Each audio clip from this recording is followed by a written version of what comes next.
Hey guys, my name is Bob. I'm an owner-operator of MT Fuel Corp. Today I'm going to make a quick video and show you guys how I make a residential heating oil delivery. I'm going to also show you some of the equipment on the truck, and I'm going to be filling a 275-gallon tank in a basement of a residential house. First step in the process is positioning the truck to make a safe and efficient delivery.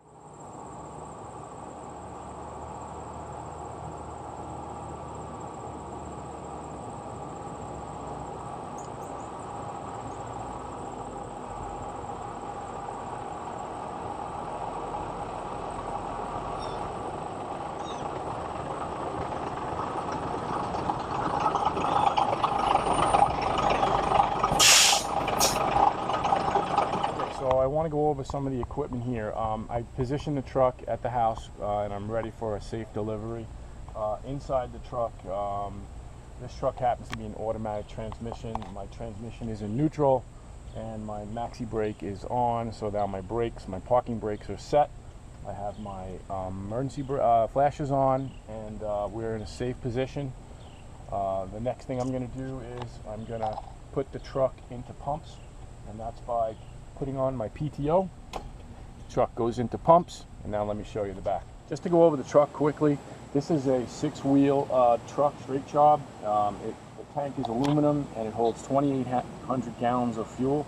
It's actually 2 compartments. I have 800 gallons in the rear compartment of diesel, and I have 2,000 gallons of heating oil in the front compartment.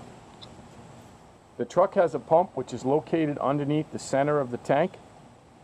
The pump pumps the fuel from the tank eventually into the house. In the back here, by the back of the truck, we've got 130 feet of hose with a special nozzle, a shutoff that connects directly to the house fitting on the fill. Inside the back of this compartment, I have a Neptune mechanical meter or register. This tells you how many gallons are pumped. The meter is certified by the Suffolk County Consumer Affairs, and the accuracy of the meter is up to 1/16 of an ounce. Over here I have a couple of levers. These levers take the fuel from the tank and send it to the pump when you open them. And when you open this lever, this sends fuel from the pump through the piping, through the meter, up through the hose, and eventually to the house. An important thing before making a fuel delivery is positioning the truck safely off the road, and also making sure that this hose is lined up with the fill on the house. When I begin to pull the hose, you'll understand why it makes a lot of sense to line this hose up with the fill on the house. You want to pull the hose in a straight line. It just makes life a lot easier. If you were too far ahead of it and you had to pull on an angle and bend the hose around the house, it could work. The only thing is you just create an extra work for yourself. Once again, much easier to line this hose reel up with the fill on the house. So now that we're positioned, the first thing I'm going to do is take a blank ticket. This is going to be my receipt and also the customer's receipt. And the ticket itself gets put into the meter.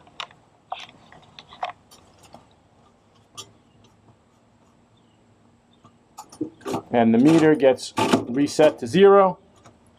And the ticket is now in the meter. And as you can see, all the numbers are set to 0. Now, the first thing we're going to do is we're going to open the lever and send fuel from the tank to the pump. Once fuel is going to the pump, I'm going to open the second lever and send the fuel from the pump to the hose. Now I have the whole line is charged and I'm ready to drag my hose up to the house. It's always best to throw the hose over your shoulder. It puts less strain on your back.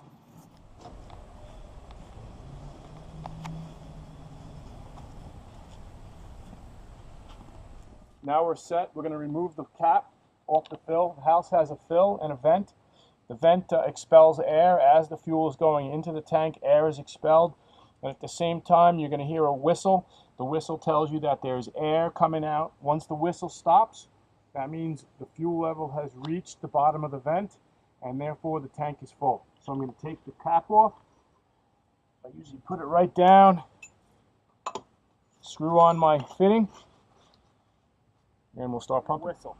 This tank is at 3/4 full, and it's not going to take much fuel, but we will fill it as far as we can until the whistle stops. Here we go. All right, as you can see, the whistle is merrily whistling, real good whistle. As the level of fuel gets higher into the tank, eventually it will meet the bottom of the vent, which is approximately 6-7 inches into the tank. All right, we're full, so we're shutting down. So now the only thing that's left here to do is disconnect the nozzle. Make sure we don't drop any oil on the ground. Put the cap back on, nice and secure. Tank is now full, and we're going to wind up the hose. You don't just drag your nozzle through the dirt. So you put this hose over your head, and you drag this back to the truck, like so.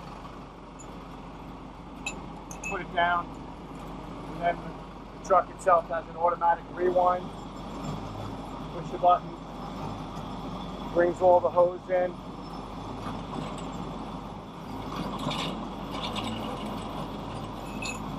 And then the last thing we do is secure the nozzle right here so that it doesn't come loose and drag down the road as you're driving. Close all your valves, and then remove the ticket out of the meter.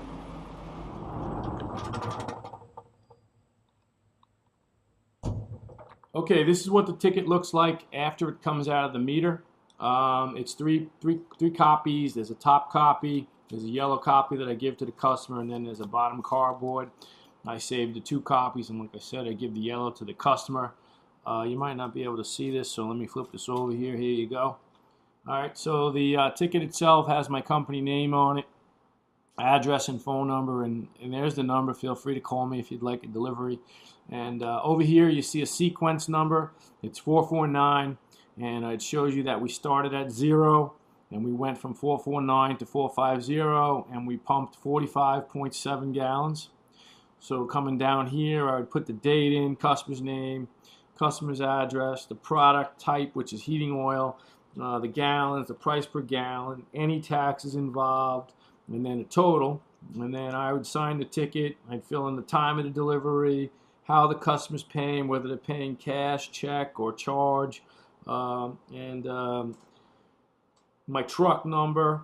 And I would sign it, they would sign it, and then what happens is sometimes I get paid right there on the spot. The customer will give me cash or a check. Sometimes the customer's not home. I leave a ticket in the mailbox, this yellow copy, and then they'll mail me a check. And then other times the customer will call me with a credit card number either before the delivery or after. And then once again, I would leave the yellow copy in the mailbox, and then when I get home, charge the credit card for the fuel delivery. Okay, that pretty much sums up a heating oil delivery to a residential home. I deliver to Nassau in Suffolk County. If you need a delivery, don't hesitate to call me. I hope the video was informative, and it's good for the consumer. It's also good for a potential new driver. And if you like what you saw, please subscribe to my channel and hit the like button. Thank you very much.